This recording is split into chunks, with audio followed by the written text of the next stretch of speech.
sou Flávia Corrêa Vieira, sou advogada, estou aqui com a Mariana Karaziak e hoje nós vamos falar um pouquinho sobre fiscalização e legislação na cadeia produtiva. Oi, Mari, tudo bom? Oi, Flávia, tudo e contigo? Também. Mari, vamos começar? Vamos, estou preparada. Mari, o que tu acha? Vamos começar falando da fiscalização? Existe algum tipo de fiscalização específica para o setor? O que tu tens aí para trazer para o pessoal da tua expertise? Então, vamos lá. Na verdade, existe sim fiscalização, como em todos os setores de produção industrial, claro. Na cadeia têxtil também, no setor têxtil também, né, existe. Então, de que forma essa fiscalização acontece?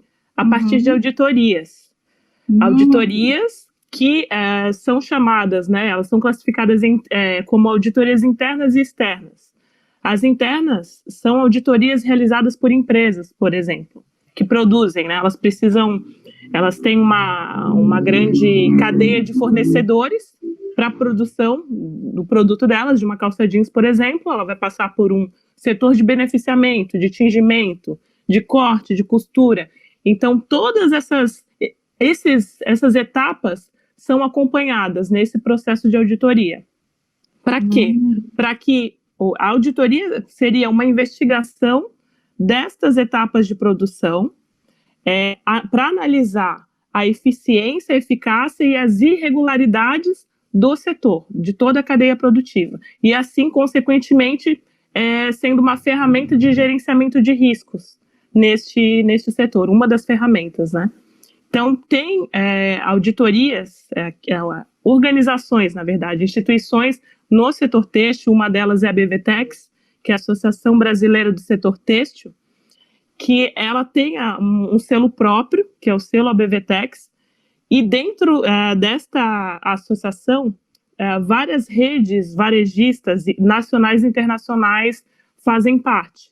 Então, a BVTEX, praticamente, ela aplica esse selo por meio das auditorias dentro da cadeia produtiva dessas grandes redes varejistas, dessas grandes magazines. Ô, Mari, uma das auditorias. Era isso que eu ia te perguntar. Então, é por isso, quem contrata são as próprias empresas para fazer a auditoria dentro da sua própria empresa? É uma pergunta, tá? A empresa contrata um pessoal para fazer a auditoria dentro da sua própria empresa para tá concorrendo e podendo ganhar esses selos, é isso? Isso, e com isso Exato, e com isso autorização e acompanhamento, né, uma fiscalização dos requisitos que a própria BVTEX, com base na legislação trabalhista, o acompanhamento desses requisitos e conformidade também, análise dessas conformidades e não conformidades, né, de irregularidades no caso. Mas assim, não existe só a BVTEX, existem outras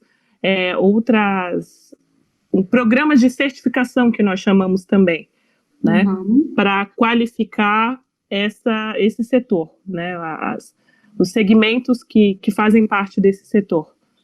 Então, tem auditoria interna que é muito comum, como eu falei, que não precisa de um certificado, mas que a própria empresa tem um setor de auditoria que resolve, que cuida dessa parte. No entanto, é interessante comentar, Flávia, que no setor têxtil nós chamamos a auditoria desta que a gente está abordando aqui, auditoria de responsabilidade social, né? Diferente da auditoria contábil, por exemplo. Porque a gente vê assim nas novelas, naqueles negócios, fazer uma auditoria na empresa, Então, que é diferente, por exemplo, no direito, a auditoria já mais contábil, a auditoria mais que daí já é no outro setor. Então, essa aí já tem mais a ver com a sustentabilidade, com essa parte preocupada já com... É isso aí? Exato, é realizado normalmente, né, processo. Feito uma análise documental, né, uma das etapas da auditoria é realizada a análise documental, investigação da estrutura da empresa, né, uma visita à estrutura da empresa, conversa com os colaboradores também, análise de documentos num todo, assim, folhas de pagamento, laudos, licenças, alvarás, né? Então, GFIP, CAGED, enfim, é bem específico também, é um trabalho muito complexo, multidisciplinar praticamente, né? O profissional, o auditor, enfim, o profissional que trabalha neste setor, nessa área, ele precisa estar bem preparado, tem a questão de confidencialidade também dessas informações, porque praticamente ele está um dia em cada empresa, então, assim, é muito delicado esse processo e importante, né? Eles são os olhos dessas grandes marcas, fora Mari, do seu local de trabalho, enfim. Você sabe que daí agora, assim, falando, né, dessa parte da auditoria interna, externa e dentro da fiscalização, da legislação, né, na cadeia produtiva, mais especificamente para as grandes empresas, agora a gente teve recentemente, que acho que é importante falar, a LGPD, que foi aprovada. Acredito que ela vai agora começar a ser incorporada nos processos de auditoria. Talvez não seja a auditoria que tu atue, mas não consigo vislumbrar que ela não tenha que estar também com algum profissional junto, ou pelo menos no tipo de auditoria fiscal, né? Aquela auditoria que cuida da parte contábil e tributária e da empresa, sabe? Quando que olha a parte de alvará e que daí já vai entrando ali na legislação trabalhista. Por quê? Porque hoje, principalmente, né, que com pandemia e tudo, as pessoas deixaram agora a tendência a começar a ter cada vez menos o espaço físico e ir para o espaço online e ficar só com as próprias fábricas também, elas vão ter que se adequar. E a LGPD, ela veio para isso, né? Porque, assim, o que ela diz? Ela regulamenta o banco de dados, né? Toda empresa tem, desde a pequena até a grande. Quanto menor a empresa, menor o banco de dados. Quanto maior, então, embora ela tenha sido aprovada, ela ainda não está... as multas, elas ainda não estão sendo cobradas, né?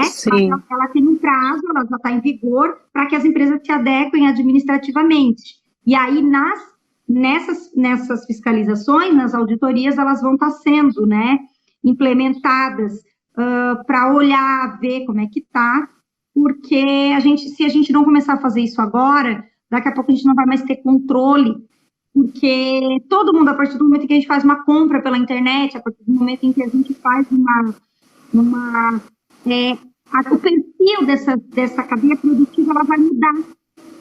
Vai começar a ter a compra, se já tinha a compra na China ou a compra, né, no exterior, para só arrumar aqui, né, que daí provavelmente tu deve ter visto, né, deve se incluir ali na parte de contratações, quando vocês devem ver, né, os tipos. Sim, os documentos, claro. Isso. E aí, que às vezes sai mais barato para eles comprarem de fora e trazer já recortada a peça e mandar só arrumar, e aí isso diminui no custo.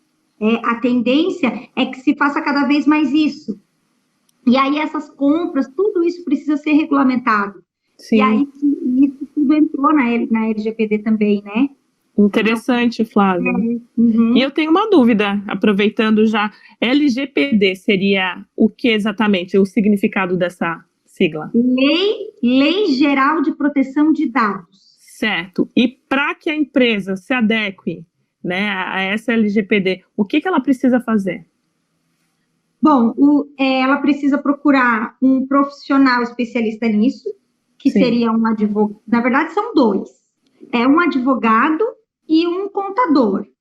Ou um advogado que entenda de contabilidade, né? E não o contrário. É um advogado. Quando a gente fala de lei, tem que ser advogado, necessariamente. Porque tu vai estar tendo que se adequar com tributos, com pedidos em órgãos e aí sofrer sanções que, de repente, ou ter que estar pedindo, solicitando, né, na justiça, determinadas situações. Certo. E aí, e conforme o conhecimento do profissional, não dá para ser qualquer um, né?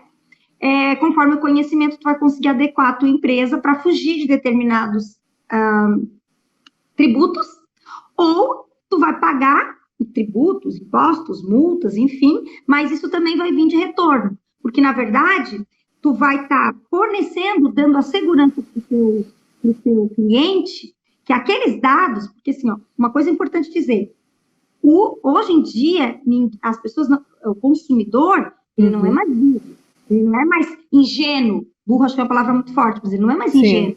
A gente não quer fornecer, tá ali aqueles cookies que aparecem, né? Forneça aqui o seu CPF para dar continuidade. Não quer mais. A partir do momento que tu tem que te cadastrar, tu já pensa 2 vezes antes de fazer qualquer coisa, não é? Sim. Dê aqui o seu CPF para receber nossa newsletter, não sei o quê. Tu não quer mais. Por quê? Porque tu precisa saber para que ele vai usar o meu dado depois. Certo. Não quero só ficar recebendo promoção? Não precisa. Eu entro lá na rede social dele e fico pesquisando. Então, com isso, se a gente souber para que essas empresas, que elas vão utilizar os nossos dados, a gente já vai estar mais seguro para oferecer. Com certeza. Ainda, mas, pelo menos, a gente já sabe que está sendo regularizado, entendeu? Entendi. Flávia, até falando sobre dados, informações, né? O que normalmente as pessoas sabem sobre auditoria, eu me peguei agora, eu refleti enquanto tu comentava sobre a LGPD, normalmente as pessoas conhecem a auditoria na área de moda, né? Quando vem alguma notícia, vocês têm alguma notícia nos telejornais sobre marca tal foi multada, foi flagrada, a empresa X foi flagrada produzindo roupas, né, para marca tal, né, numa situação totalmente caótica, digamos assim, trabalho análogo ao escravo, né? Então, assim, realmente a auditoria, ela é muito conhecida no setor têxtil, na área da moda, na questão do trabalho análogo ao escravo, né? As pessoas... você lembra de tal marca? Assim, foi pego. Isso de vez em quando acontece, né? É algo que é tão complexo, essa indústria da moda, a gente utiliza o termo híbrido, né? Porque não envolve também o setor criativo, cultural, econômico, e é uma transformação, ela está se movimentando, então precisa se adaptar. Mas, consequentemente, ter um controle de tudo isso é muito complicado, é muito complexo, e a cadeia de produção é enorme, né? As empresas que acompanham a quantidade. Então, realmente, assim, é muito comum empresas serem conhecidas, passarem por processo de auditoria em relação à questão de trabalho escravo, análogo ao escravo. Pegou, Mari, assim, não precisa, obviamente não vai dizer quem, né? Mas assim, quando tu estava agora nessa última temporada aí, na região aí, antes de eu perguntar, Mari, tu já notou, não sei se é uma coisa que só eu percebo, tu não acha que é um pouco cultural também, essa coisa do trabalho, porque na verdade, pela legislação, acho que se a gente notar, é importante que as pessoas entendam que é dividido, né? O trabalho, ele tem as subclasses, né? Ele tem o trabalho do menor, tem o trabalho análogo escravo, tem o trabalho sob situação um pouco de vulnerabilidade. E moradia, por exemplo, o estrangeiro irregular. O trabalho do estrangeiro irregular, e tem também só o trabalho irregular do funcionário, né? Que esse daí é comum em grande parte, né? Tu já notou que ele é mais cultural, dependendo da região, ele tem ou mais a parte, porque trabalha mais com o estrangeiro, então ele tem mais problemas de estrangeiro trabalhando irregular, ou se a região, dependendo de tal região, é mais com trabalho de criança, com menor, ou porque tem mais mulheres, ou isso é uma coisa que, tipo, não sei, porque aqui na minha... Depois eu vou contar um caso meu, mas assim, tu já notou? E se tu notou, conta aí um caso pra gente, para elucidar. Então, Flávia, acredito, né, pela experiência que eu tive de visitar as empresas, né, as regiões diferentes também, os problemas que acontecem em cada região realmente é bem característico de determinada região. Claro que a gente sempre diz que é uma caixinha de surpresa, todo dia a gente está conhecendo um leão diferente, né, até a gente utiliza essa expressão. No sentido de que, dependendo da região, o fator cultural, sim, de colonização, enfim, vai influenciar, né, a cultura, o sistema de produção, horários de trabalho, disciplina dos colaboradores da empresa, né, e, consequentemente, os problemas também. Isso vai delinear para que lado os problemas tendem a acontecer dentro daquela empresa. Então, num contexto amplo, né, geral, na minha visão, é possível sim perceber uma diferença influenciada no resultado destas auditorias, dessas análises, influenciado pela localização, pela questão econômica, cultural daquela região, né? Em São Paulo são problemas diferentes, em São Paulo tem muitos bolivianos, então os problemas lá são mais comuns, são de registro, de falta de registro de colaborador da empresa, né? Chegar numa empresa e ter pessoas saindo dali, se escondendo. Então, é bem comum. Sim, morarem lá, né? Aí, morarem no mesmo local. Análogo, né? Exato, moradia, né? Que ele não pode estar morando no mesmo local de trabalho. Então, isso é comum em determinadas regiões. No Sul, por exemplo, são outros tipos de problema.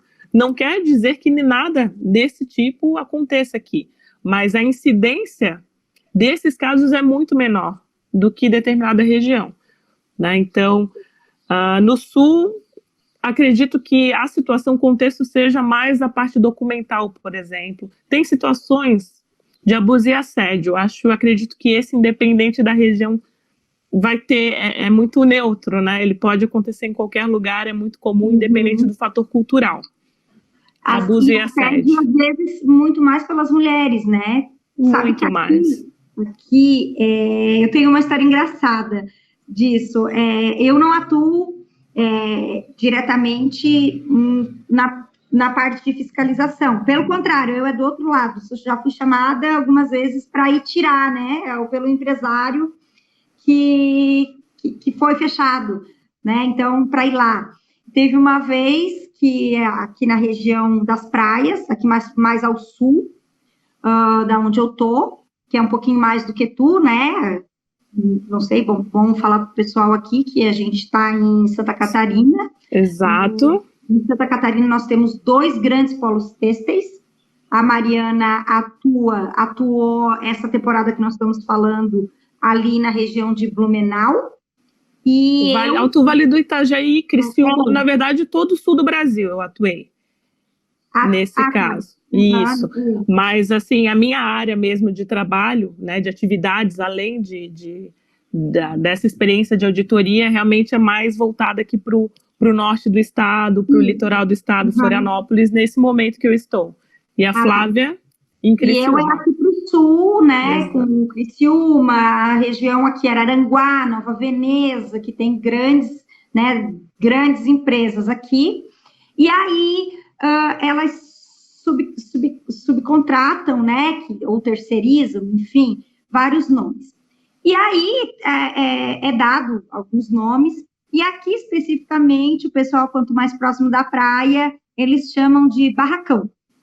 O nome cultural aqui é o barracão. Aqui, Flávia, te interrompendo, aqui a gente chama de ou oficina ou subcontratados, né? Empresa subcontratada ou vou lá na oficina, né? Não, mas diferente. Não, subcontratado, a empresa grande, o empresário também, tá ali, estou dizendo barracão, não é um nome popular que o próprio funcionário, a própria costureira, né? Porque aqui é assim, ó. Bem cultural, né?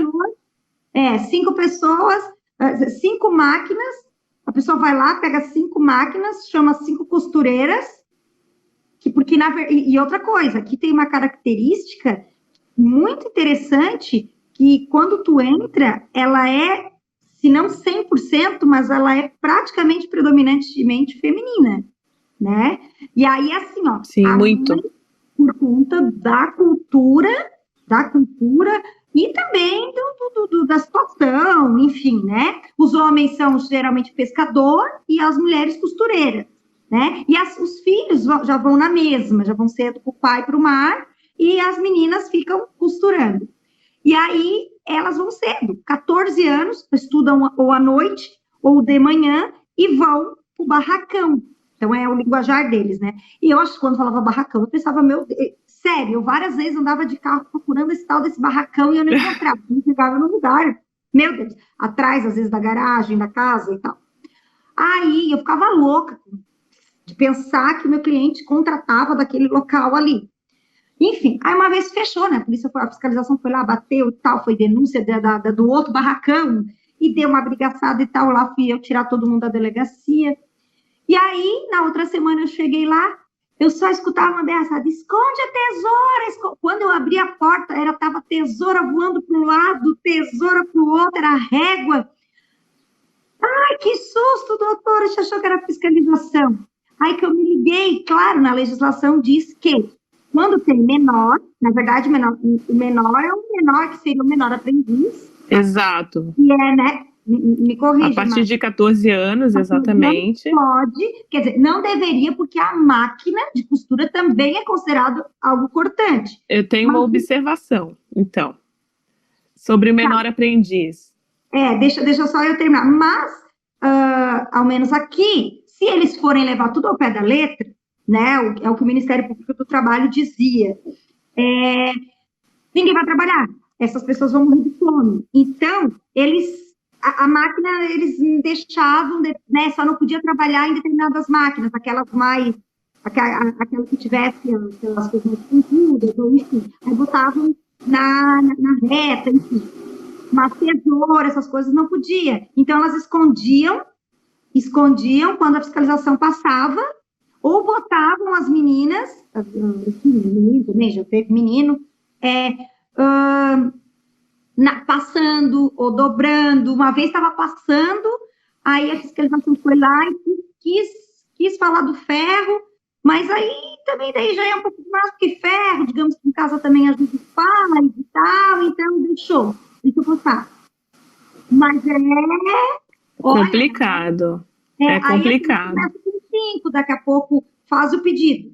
Depois do primeiro pedido, recebeu, compra mais 5, e vão chamando. Aí, o que acontece? Dá um problema, porque a empresa grande nem sempre sabe das condições. Exato. Vai a pessoa, oferece, aceita o pedido, emite a nota fiscal, faz tudo dentro da legislação. E o dono da empresa grande, né? Não vai o fornecedor, né? Vamos separar. Existe a marca, existe o fornecedor que vai ficar responsável pelo desenvolvimento daquela produção, daquela coleção, e esse fornecedor tem os seus subcontratados, suas oficinas e barracões, que tu está comentando. O fornecedor, ele deveria, mas a moda é tão cíclica que ele não consegue ir lá fiscalizar nem o seu jurídico, né? Infelizmente.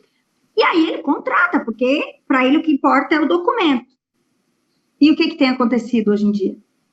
Eles têm sido responsabilizados solidariamente, que a gente chama, que é junto com, se a peça não veio correta, se o pedido não for entregue, se ele não completar, se o seu subcontratado não entregar, enfim, torto, ou qualquer coisa. Embora sejam CNPJs diferentes, a legislação diz que não interessa de onde veio, a responsabilidade é de quem é de ambas, porque quando o fornecedor está contratando o subcontratado, ele tem obrigação de ir até o espaço verificar, de saber se essa pessoa que ele está contratando vai ter as condições necessárias. Exato, de acompanhar, né? De acompanhar tudo. Vocês fazem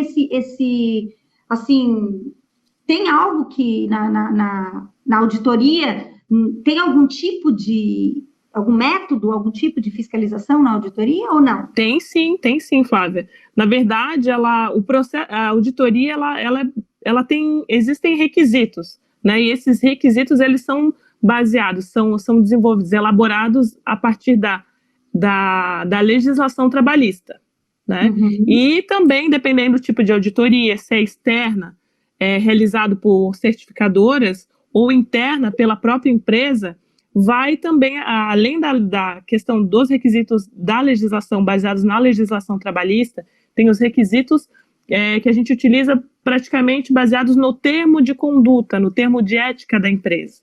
Né? Isso aí. Uhum.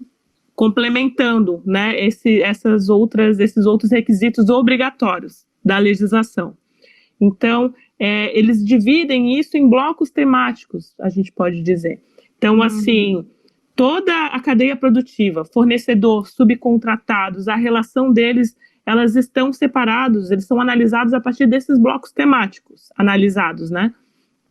Então, e nisso a gente analisa e dá um parecer, que seria conforme ou não conforme. E a partir disso é gerado um plano de ação, se tiver alguma não conformidade, alguma irregularidade, né? Um plano de ação para que a empresa faça a devida correção, dependendo o nível do problema identificado, encontrado ou evidenciado na empresa, no local. Então, assim, esses blocos temáticos eu vou listando aqui, vou falando para ti. Fornecedor, essa relação de fornecedor com subcontratados, que é exatamente essa situação que você comentou, importantíssima. Uhum. É essencial ter documentação, a gente analisa a documentação, o contrato de trabalho entre essas partes, se realizam algum documento formalizando essa prestação de serviço. Questão das notas fiscais também, isso é muito importante. Outro ponto que a gente comentou foi o trabalho infantil, que é o segundo bloco temático, o trabalho forçado ou análogo ao escravo, que é o mais conhecido dentro da área de auditoria no setor têxtil, né? Na área de moda. O trabalho estrangeiro irregular, por exemplo, que o estrangeiro, para trabalhar aqui no Brasil, ele precisa do RNE, que seria o Registro Nacional de Estrangeiro. Então, tem que ter os documentos dele aqui, corretos, para que ele possa ingressar numa empresa, né, os básicos. Então, menores no ambiente de trabalho também, que a gente comentou agora, se exemplificou. Então, moradia, liberdade de associação, a questão de associações, né, que fazem parte, que o funcionário ele tem direito, ele pode ter acesso, tem o direito a ter acesso a associações do setor também, para que possam dar o suporte para ele. Sim, os benefícios, exato, né? Exato. Uhum. A discriminação é um outro bloco temático importante também, de gênero, racial, física, diversos tipos de discriminação, né? E dependendo do tipo o tipo de bloco temático do problema que a gente identifica, qual o bloco temático que a gente identificou o problema, ele tem um nível de complexidade, de impacto muito grande. E a partir disso, a empresa pode chegar até a ser fechada, ser interditada, dependendo do problema identificado. Então, assim, depois da discriminação, tem o abuso e assédio, muito comum. Até eu já sofri enquanto profissional, né? A gente está aqui num bate-papo, é importante nós falarmos enquanto mulheres, não só enquanto profissionais, mas a questão da credibilidade é muito comum. Já nessa área, nesse segmento, já é difícil ter mulheres como auditoras, né? Na experiência que eu tive, é muito difícil encontrar profissionais mulheres que fazem isso. Como advogado também. Exatamente. Saúde e segurança, outro ponto importante. Questão dos laudos, né, de ASUS, enfim, que seria a questão dos exames, né, atestados de saúde ocupacional. Então, a importância de se ter um brigadista na empresa, dependendo do tamanho, o porte da empresa. O Mari, mas só um pouquinho. Ali nos subcontratados, agora que tu dividiu em blocos, ficou bem claro da importância da responsabilidade social da empresa com os subcontratados e por que ela é responsabilizada solidariamente e, às vezes, subsidiariamente também num processo judicial, quando há um processo, às vezes, trabalhista ou, às vezes, previdenciário, se é um caso de acidente, algo assim, porque eles são obrigados a ter essa preocupação da sustentabilidade também quando vão contratar, porque que é justamente esse o problema. Porque se é pego num trabalho análogo escravo, não tem como a empresa, não tem como separar a empresa, como a gente sabe, muitos casos que houveram, agora deu uma diminuída, né? Até porque também andou a legislação para caracterizar, mas não quer dizer que não tenha. E assim, muito fácil a empresa aqui, a gente que tem grandes polos, contratar o pessoal lá de São Paulo, o pessoal aqui mesmo no Paraná, que tem muito ali na região oeste, lá em cima, comprar calça a R$3, R$4, e só se preocupar com o financeiro, com o seu valor comercial, e não se preocupar da onde está vindo isso. E aí depois basta a fiscalização e não se preocupa com o lado socioeconômico e socioambiental, porque tudo isso tem também a responsabilidade social, né? Exato, Flávia. Então, mais claro da forma que tu explicou, do porquê que as empresas, porque muita gente não entende, mas são CNPJs diferentes, ok, mas a partir do momento em que um CNPJ está contratando o outro, ela tem uma responsabilidade. Exato. E tem outros blocos aqui, só para finalizar também, que são importantes, que é a prevenção de combate a incêndio, monitoramento e documentação, isso em todos os documentos. Compensação seria relacionado a salário, horas extras, principalmente agora na pandemia, olha a mudança que isso ocasionou. Né? Exatamente, na legislação, a questão do abono de férias também, isso tudo faz parte do bloco de compensação. Então, horas trabalhadas, monitoramento da cadeia produtiva, isso é um outro bloco, mas realmente exatamente o que tu acabou de comentar, de levantar esse ponto, dessa responsabilidade. E a subcontratação desses serviços também, que praticamente eles estão interligados, né? A gente já abordou todos os blocos, assim, pincelou sobre eles. E um ponto importante, Flávia, disso tudo que a gente está conversando agora, é que a gente está falando sobre legislação e fiscalização na cadeia produtiva no setor têxtil, certo? Mas isso, normalmente, todos esses pontos são levantados e realmente fiscalizados e com recursos para isso, porque é um trabalho também caro, né? Exige bastante investimento de uma empresa para se ter um auditor, para se realizar um processo de auditoria. Então, além dessas grandes varejistas, muitas empresas, a maior parte são empresas próprias, marcas próprias, né, que a gente chama, negócios próprios que não têm selo algum. E como elas podem fazer? Elas também têm problemas, sofrem também processos, têm problemas de todos a partir de todos esses pontos que a gente levantou aqui. Então, de que maneira essas empresas que não têm o selo, não têm certificação, podem também se adequar a se regularizar, né?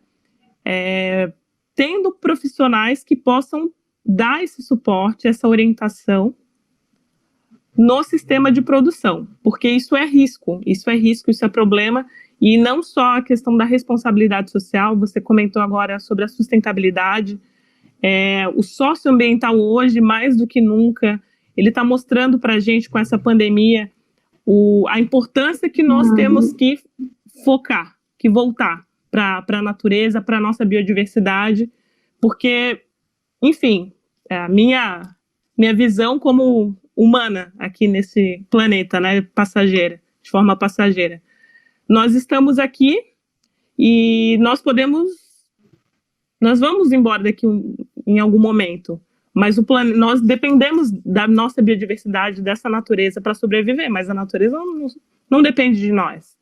E com isso, a partir desse fator tão importante nosso, essa nossa visão de sustentabilidade, de responsabilidade socioambiental, né, não só social, socioambiental, eu percebo que muitas coisas, muitas leis, fiscalizações, procedimentos foram negligenciados até hoje e que tendem a serem implementados na legislação, né? Isso não só no Brasil.